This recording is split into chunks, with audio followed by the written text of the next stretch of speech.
On the theme of sadness, I think the first sadness, confusion, and shock is around the inability to bond emotionally with either parent.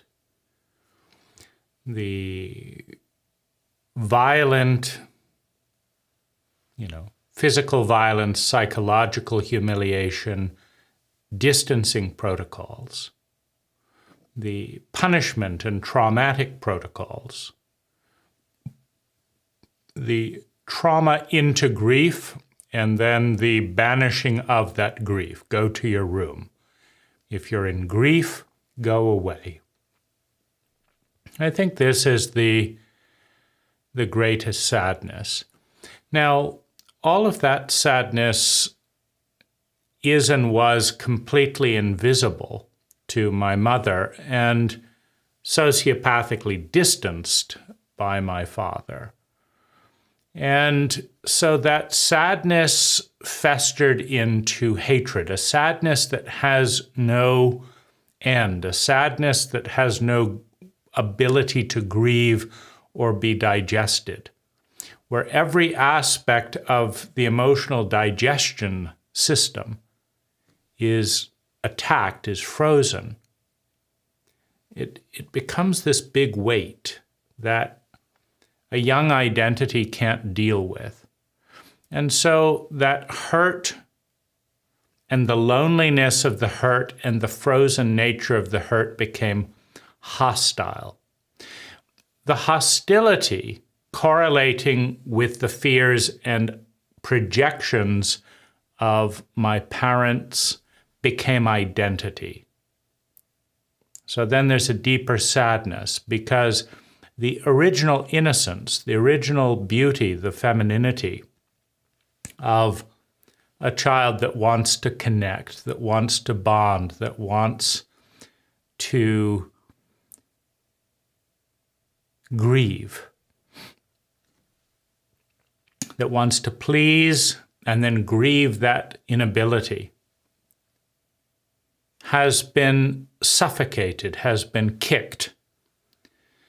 And then the hostility that emerges has been pampered and nurtured and become a pattern of thinking, feeling, speaking, doing, and being that the ego identifies with.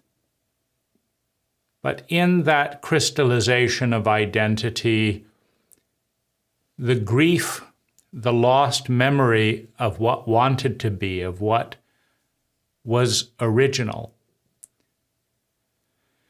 And the projection, particularly on the case of my mother, the projection of the bad one, of the naughty one, of someone in some way malicious, the projection and engagement with that also creates a powerful magnet and reward because everyone wants to exist and needs to exist to learn regulation. Now, simultaneously, there's constant humiliation, the transfer of inadequacy, of humiliation. So there's a mixture of things, and there's no place to feel any of those things. There's a hostility towards tenderness, towards feelings. So there's a small energy, there's a tight energy, there's a fearful energy, there's a humiliation energy, there's an inadequate energy, and there's a hostility, there's an anger. And in an unjust, hypocritical, and dominance hierarchy where the parent sets down the fake law that they violate, but punish the child for violating. The parent violates the law, but punishes the child for violating. There's no sense of inclusion. There's no sense of belonging. The violence, the anger that comes between the rejection of data, the rejection of fair play. Hey, what about me? So that hurts to a certain point and becomes inward. So I start to direct that energy towards the only people I can, which are my younger siblings.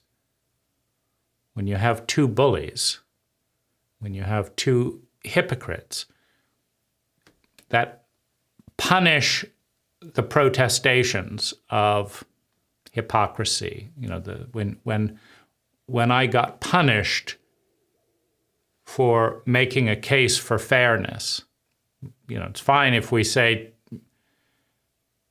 no ice cream before dinner, but what about you? Why are you sneaking into the kitchen, Mom, to eat ice cream? This gap with what's right, what's fair, is a partition. It's saying, I'm above you. I'm not of you. I don't have to. I won't subscribe to the same rules as everyone else. So there's hurt, there's anger, there's hurt about that, there's humiliation about the hurt, and then it turns hostile towards the younger siblings. But there's also, and there's a tolerance, great tolerance within the family system for that hostility towards the weak. But there's also a sadness. I feel a sadness about that. There's also, in my teenage years, a desire to be affectionate in some way. But the degree of humiliation, the degree of shutting down feelings, the fragility of those feelings make it very difficult. And so after a very tentative couple of efforts to express affection both to a young man who was clearly upset and bothered by that, as well as a young woman who some things went wrong and she screamed at me, and another young woman who wanted to express affection towards me who slapped me in the face. And it's too overwhelming and disorienting to go into these feelings, into these states. There's too much confusion, there's too much grief, there's too much trauma. Then later in life, in my late 20s, beginning to approach and connect with women, and it's too abrupt. There's too much insensitivity. No one's dealing with the bombed out, shocked, disoriented, emotional self that hasn't got its bearings back from the trauma. People are projecting a variety of things. Women are projecting a variety of things that do not respect, that do not see, and continue to see what's actually going on. There's a lot of tiredness around carrying so much grief for so long.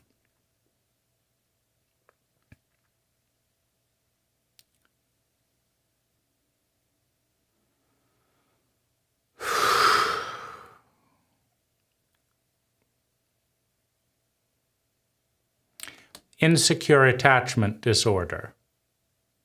The need to hold on to an attachment tightly or dissociate completely. The lack of a template for an emotional gradient is an important part of being unable to connect with a majority of people, because a majority of people neither want the full dissociation nor the full intense closeness immediately. They want a gradient. And they want to feel free to move in that gradient. But I am not free to move in that gradient. I don't have a map of the middle ground. When I leave the pole of dissociation and attach strongly, if I let go, I'm lost in the dark. I'm lost in a maze of trauma and traumatic memories, of physiological sensations that feel disorienting, that feel anxiety-producing. And I can only deal with that heightened trauma, that heightened anxiety, for 24 hours, 48 hours before it's so upsetting that I have to flip to the other side of dissociation. Now,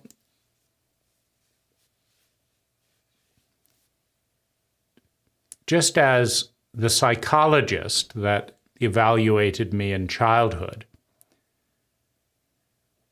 didn't evaluate the family system or the environment in which these symptoms were induced, they noted the symptoms.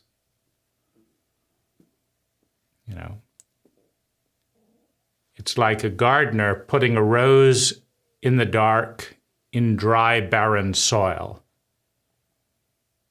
and then taking the rose out of that dry, barren soil and out of the dark and onto the medical examining table. And the doctors say, well, this leaf is dried and withered, and there's no flowers, and it's lacking in this, and it's showing signs of mold, and this and that and the other. What's wrong with this plant? As opposed to going into the environment and immediately seeing that there's something wrong with putting a rose in barren soil in the dark without water. What's wrong with the gardener? What's wrong with the cult that would give children to two parentally illiterate, traumatically illiterate, abusive parents? What's wrong with giving psychological children innocents to raise without any formal training? Because if a gardener does put a rose in the dark, in dry soil, without any fertilizer, then the gardener is ignorant and abusing the rose, and the culture that taught the gardener is also ignorant and incompetent. If the culture doesn't say, if you don't know anything about ecology, don't kill plants. And if you want to learn about ecology, here's how it is. And all plants want to grow. Your job is to create the right environment. And if you do that, the plant will grow. If you create the right environment, the plant will grow. It's life's nature. So if a culture doesn't teach its people that children want to be healthy, that 99% of children are born healthy, and given a healthy mental, emotional, and physical environment, they will move forward, taking the family system, taking the culture to the next level, taking the technology to the next level. That's the nature of life. It's the nature of human beings, to grow. And if that's not happening, you have to evaluate the soil. You have to evaluate the quality of the light. And that points at the parents and at the culture and at the parents who raised the parents. It doesn't point at the child. And we understand that for the most part about roses. Most fools, looking at a rose in the shade in the dark, would say, you fool, you get it out of the shade there. And yet we ask children to overcome. Oh, you were traumatized, humiliated, beaten, lied to. Your feelings were banished. Well, just forgive your parents and overcome it. There's an ignorance about the energetic mechanisms. You know, if the family system has a ban on all intense feelings, you've pretty much retarded all emotional maturity, because an individual cannot digest and heal trauma without intense feelings being held, the most intense feelings known to human beings. So to ask someone to do what cannot be done, to ask a rose to grow in the dark without water, is abuse, is cruelty, is stupidity. But we ask each other and ourselves to do that all the time. And there's immense sadness, immense grief that this is going on all the time. And there's a tremendous amount of apathy and acceptance of that status quo. Tremendous amount of protection for the protocol of ignorance and stupidity that leads to chronic and unnecessary cruelty. And there's very little passion to start enrolling parents in traumatic literacy courses, in family system courses, in statistical if you look at your family honestly, and of course, if it's too sociopathic, you do not get honesty. You get whatever gets the reward. In scarcity environments, in environments of scarcity, with a sociopathic protocol, you never get the truth, except when it's expedient to manipulate or to avoid the punishment, etc., and the various rules. But if you can create real safety, or hypnotize a person and actually understand how many people in your family are depressed, how many people in your family are suffering from PTSD, how many people in your family system think about suicide from time to time? How many people in the system know what trauma is? How many people in the system have access to their full emotional range? How many people have ever had a deeply satisfying, loving relationship? How many people in your system know what an adult is? How many people in your system would throw a child or someone else under the bus to protect you from being punished and beaten, rather than a default protocol where the larger one, the larger sibling, the larger parent protects the young from the biggest threat, from the sociopath? A sociopath feeds on the small ones, on the young, and destroys innocence.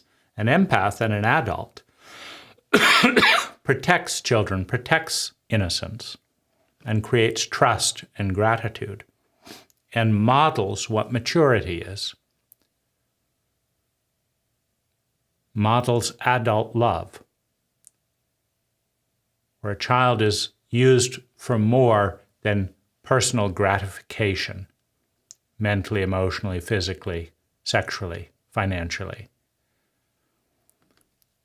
where the innocence in a child is honored and served. Well, there's such an overwhelming grief, such an overwhelming sadness about this entire terrain. And I've never met a person who wants to go into that grief and sadness with me. They may exist. I've just never met one in 47 years. Someone who understands the horror in the grief of the status quo and wants to go into those feelings and do something about it.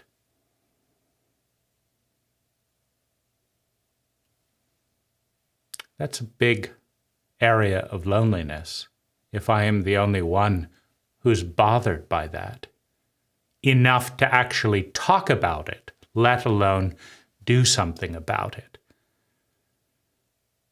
So the biggest grief, the biggest pain, I am asked to carry alone, silently, and pretend that everything's great. How you doing? How you doing? How you doing? How you doing? How you doing? Absolutely fucking miserably. End of topic, right? Oh, you're not going to play along with the game? Then we just won't ask you anymore, right? See, we're going to ask people who are going to play that game. We don't actually want to know how you're doing, just so you know. We don't necessarily explain that, but in case it isn't absolutely clear, what we want to do is ask you what you're doing so that we can get the cheap hit of pretending that we're interested in feelings and people. And then you say fine so that you don't blow my cover that I haven't actually allowed any time and resources to see and be seen in any deep way. And then move along so that we can frenetically sustain the status quo. Absolute misery.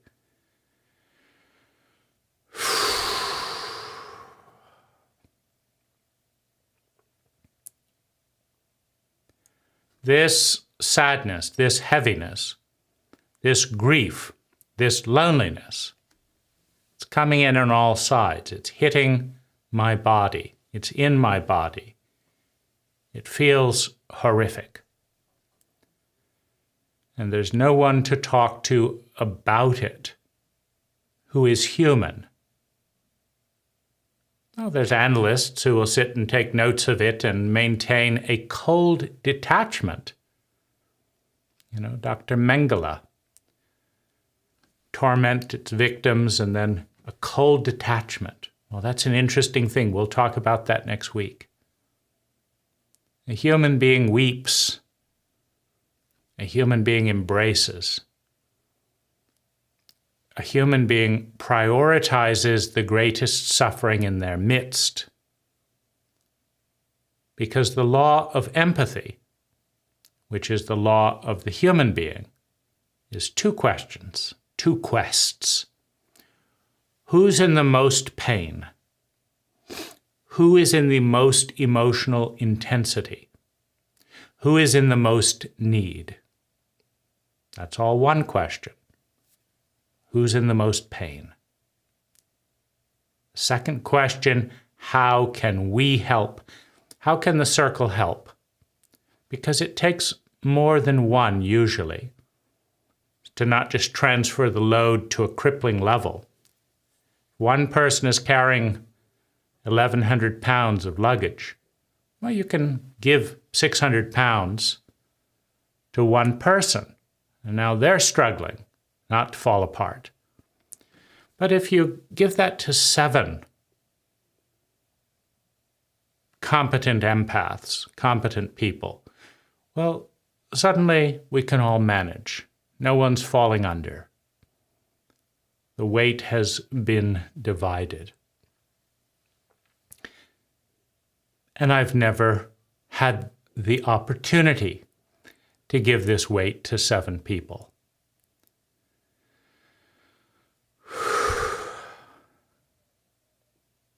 I don't even know how to find 7 empathic people who want to carry the cult's load, to share in that grief.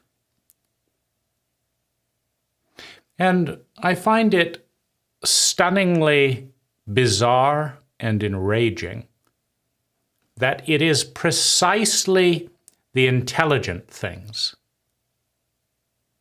Meaning, if you are surrounded by stupidity and incompetence, you have to diverge from the norm in order to respond to the crisis. Meaning saying, how are you, how are you, I'm fine. Everyone will do that, right? Because it does nothing but bury the pain layer upon layer upon layer upon layer in a game of denial. It's exhausting.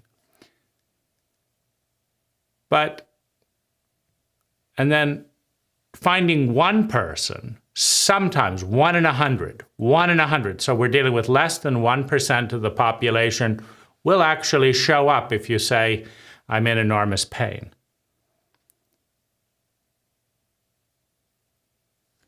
Invariably, they get overloaded and say, well, you've got to figure that out, basically, because it's too much for me. No one asks for help. I've never met the intelligent human being who starts to get overloaded and says, you know what? If I give this all back to you, if it's too much for 2 of us, it's too much for you.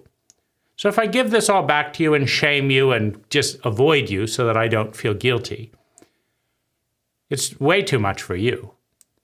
You've been carrying this for decades. Let's get help. Now, there's plenty of, quote, help. Go see a therapist, right? Let's see if they'll take any of the load. 1 hour a week. And they don't. Their job is to dissociate, to not take it on. That's their job, to dissociate and not take it on.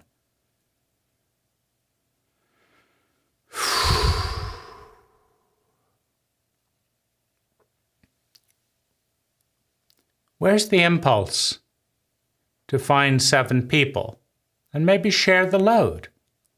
You see, because my load is real to me, but it's not that real to you and you and you and you. So it's easier to carry. There's 7 people. You're not going to get drowned, right? When one person tries to rescue a drowning person, they sometimes get sucked under. But 7 and a rope? It's pretty easy, right? Because it's not real. Other people's problems are never real. That's not a problem. All you have to do is this and this, right? But your body tells you you're going to die if you do that, right? Well, you're not going to die. But my body says I'm going to die. Well, we'll do it together. Traumatic programming through abuse programs the infant body to say, I will die if I break this rule. Dad has a taboo that we don't talk about his drinking, that we don't tell the truth, that we don't confront the abuse. If we do, he flies into a rage. He's a giant. He could kill us. The body remembers if we tell the truth and tell what's going on, we are going to die. So, says a therapist, what's going on? Tell me all about it, right? It's easy, isn't it? Because the therapist doesn't have a body that's telling them they're going to die. Well, you're not going to die, says the therapist, shaming the patient. Okay, let's flip the roles, right? Why don't you talk about the things that are unspeakable in your family system? Oh, no, we can't do that. I'm a therapist and I wouldn't want to do it. So there's no understanding in a traumatically illiterate cult of these biological phenomena.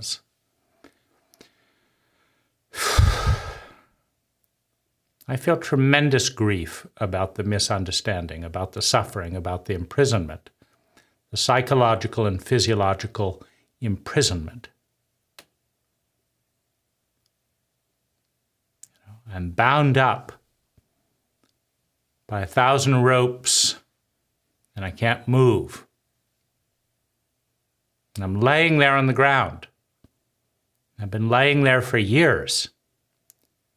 And nobody even sees the ropes, let alone cuts the ropes to untangle the body and let the blood start flowing.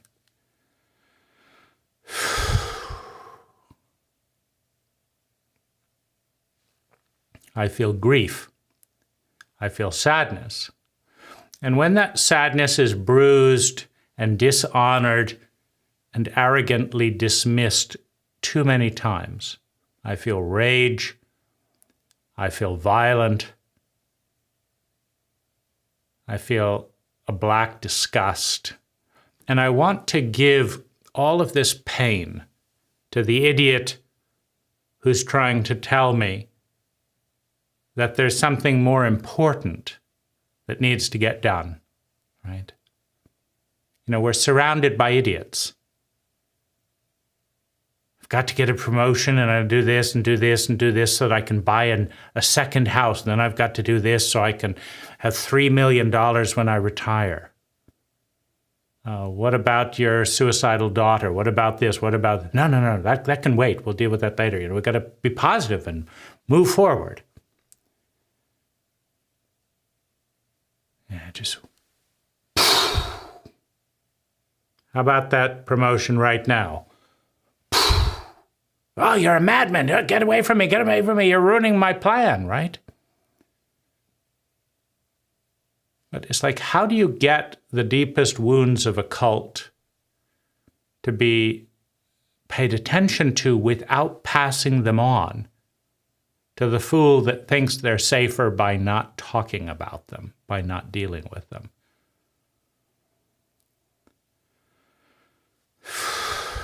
You know, it's just absolute madness.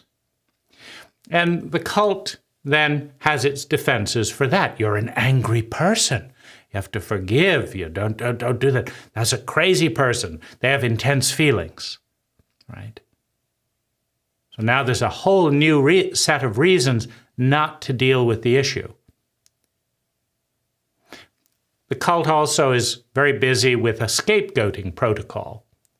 Basically, the cult induces traumatic grief into 90% of the population.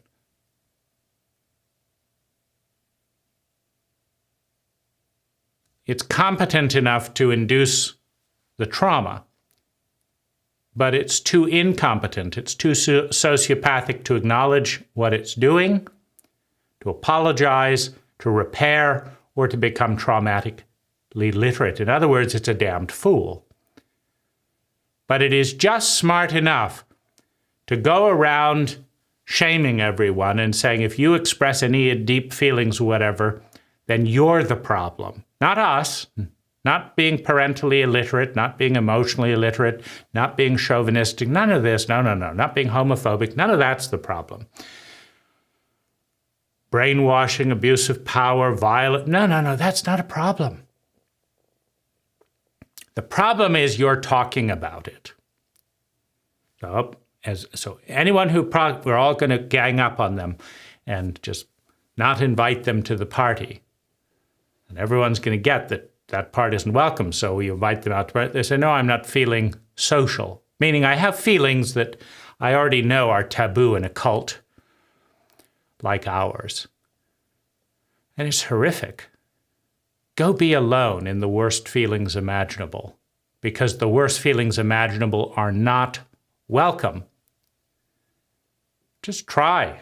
Show up at any American group other than an AA or, a 12-step program, and try and talk about these things. And talk about them for an hour. Is that really too much time? 8 hours of TV a day for many average people, but 1 hour of their deepest pain just too much, right? Doesn't cost you a penny. Doesn't require any special equipment. Just requires a little empathy, a little intelligence. Too much? Yeah, it's too much. It's too much. Where did we learn this shit? It's too much. From our parents, who couldn't deal with the feelings. Had to hit us, had to shame us, had to silence us. That's not what we do here. We don't cry. We don't do this. Why the fuck not?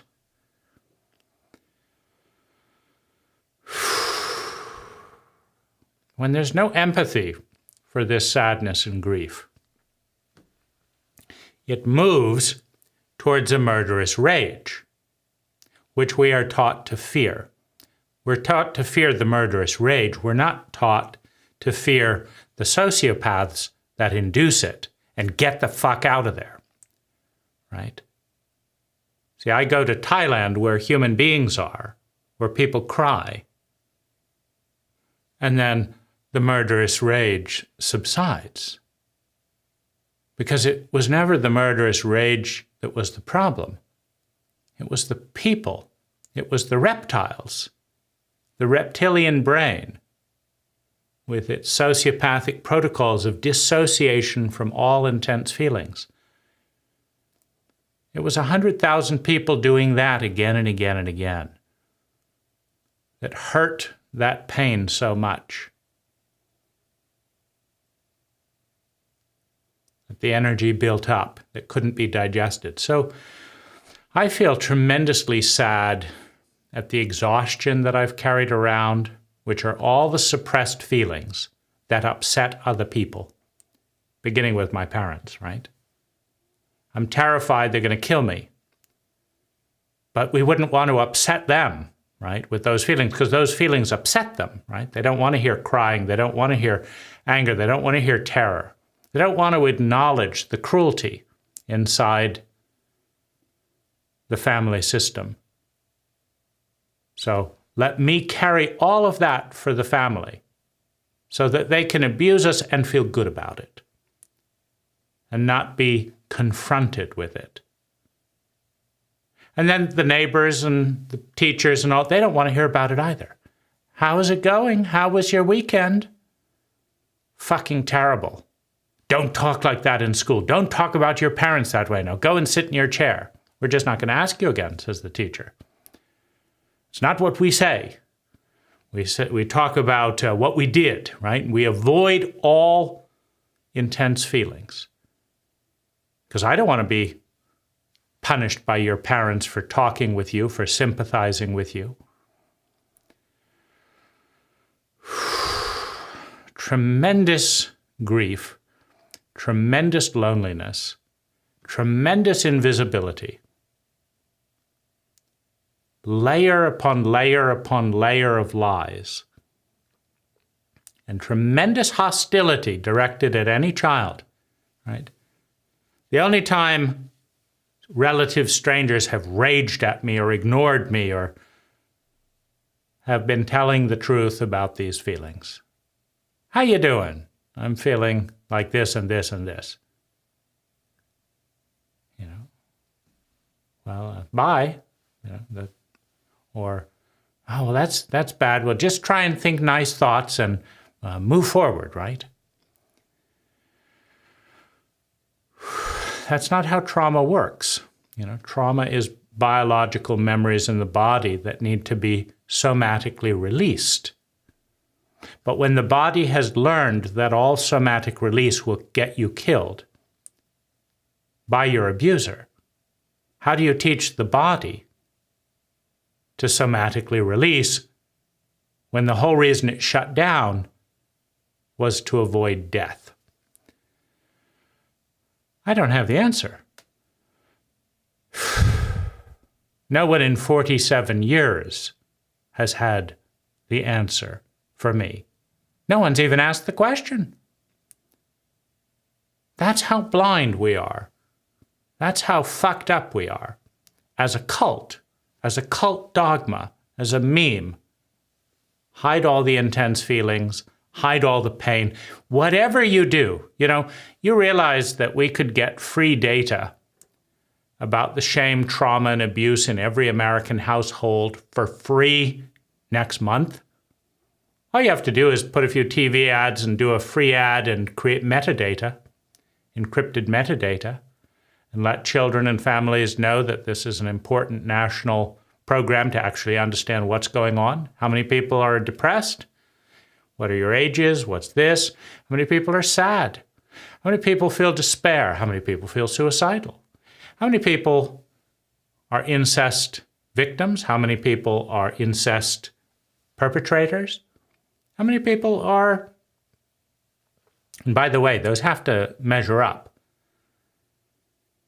If you have 10 million incest victims and 1,000 incest perpetrators, it just means that your people don't trust you. It means that they've experienced too much cruelty from their cult. Usually first by being abused themselves, and learning from their abuser how to hush it up, right?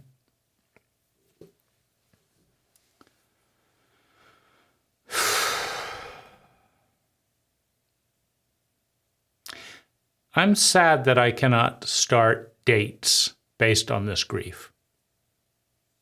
You know, if I write a dating profile about this or put this video in a dating profile, all the women in America will boycott the profile.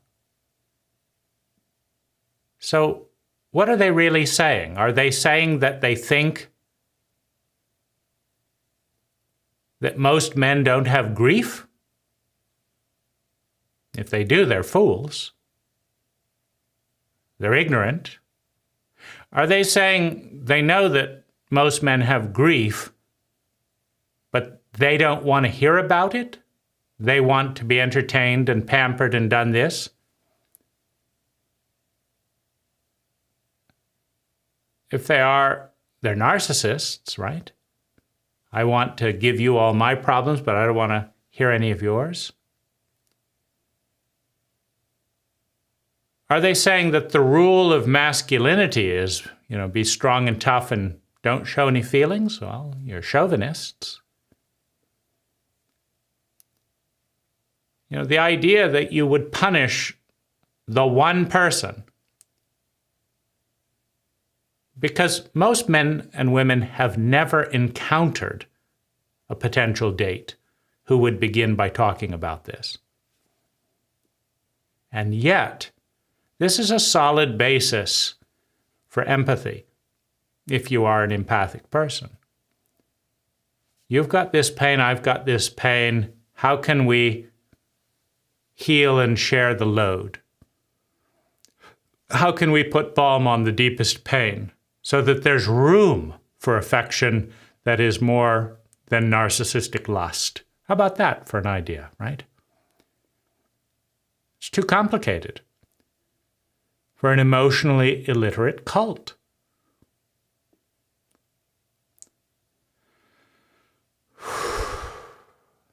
You know, if you date this, you're dating honesty,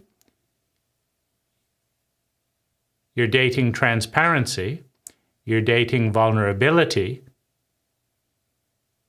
and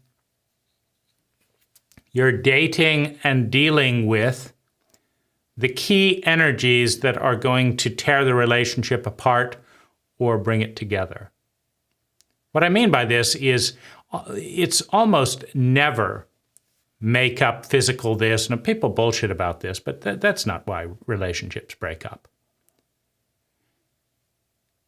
If you're attracted to someone enough to go on a date with them, whatever, the reason it breaks up is because your defense strategies around your traumatic wounds are incompatible.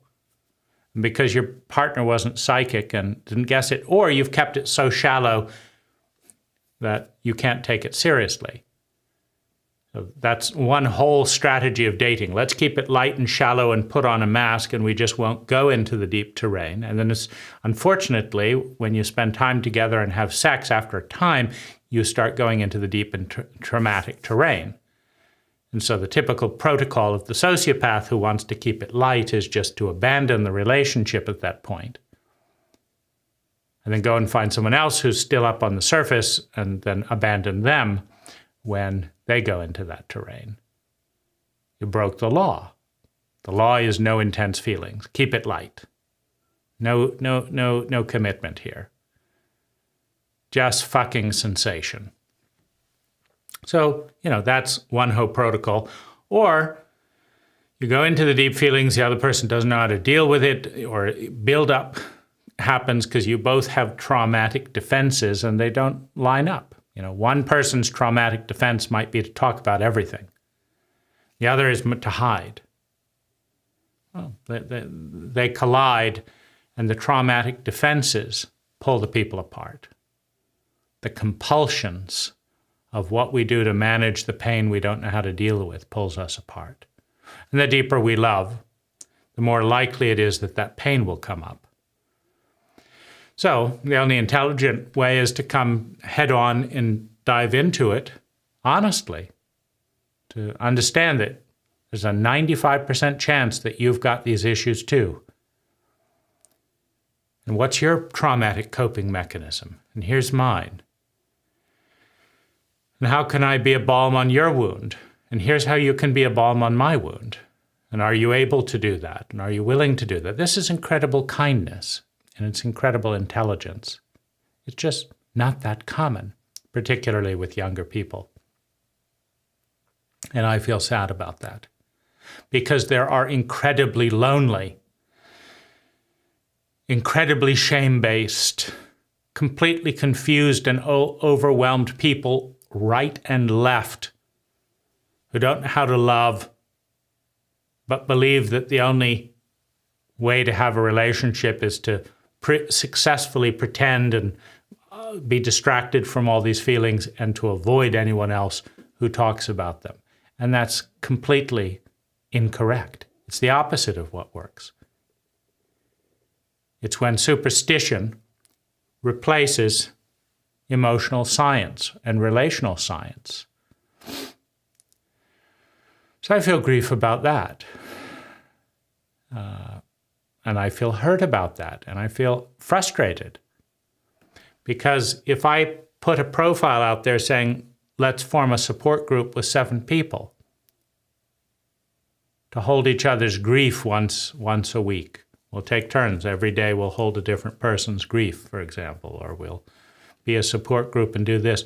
An American will not prioritize that. I've never met one. And it's disgusting to me to be in so much pain with so many people who could remedy that pain so easily and who are so committed to boycotting all helpful attempts. It's incredibly sad. And most people do not know what I'm talking about. But they will argue about how I'm wrong to see it this way and do it, far more than they will attempt to respond. It's not hard. How can I help?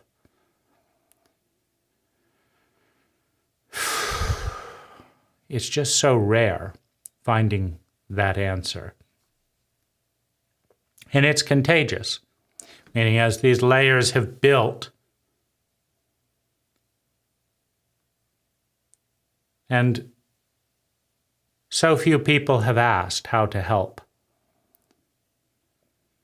I become more narcissistic and self-centered, managing layers inside. More angry and jealous. Why should I help you? I've helped so many before. To cry and do this. I've helped so many before, and they've gotten through their trauma and this, and then they've just wandered off. Great, I've used you, I've taken, and now I'm not going to help you. I feel angry.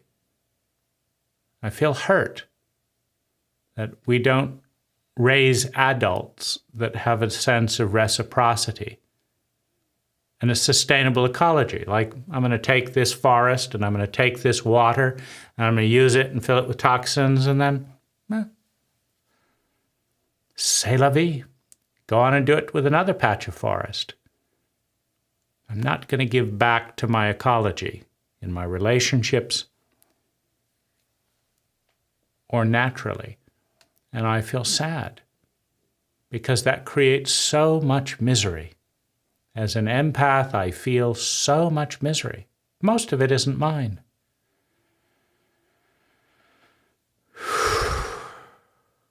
But nobody wants to talk about it, own it, and feel it, or respond to it. And there are practical responses. So I feel a tremendous hurt, grief, sadness, anger about that.